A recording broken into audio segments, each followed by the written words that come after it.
Ngayong araw na ito ay nag-file tayo ng plunder case laban kay Duterte, kay Bongo, sa tatay ni Bongo at sa kapatid niya.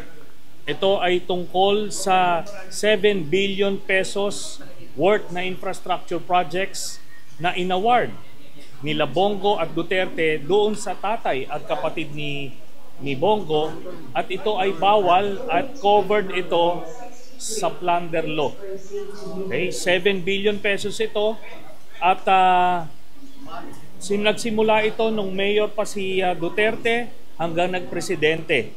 Kaya alam naman natin na magkadugtong ang bituka ni Bongo at Duterte, kaya hindi niya pwedeng ipagkaila na hindi na impluwensyahan ito. Halos 200 contracts ito sa City Hall ng Davao hanggang sa nung sila ay presidente na.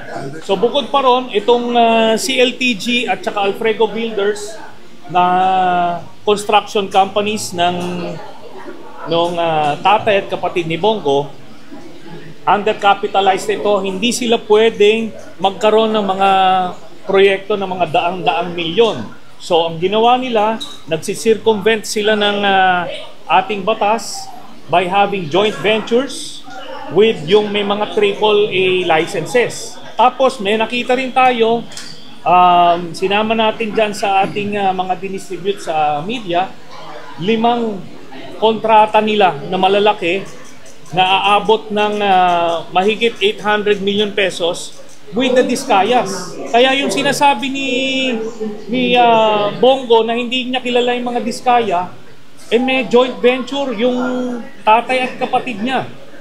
Tapos, paano nagkakilala itong mga ito? Diba? So yan yung mga problema ni Bongo na harapin niya pagka naisampa na to.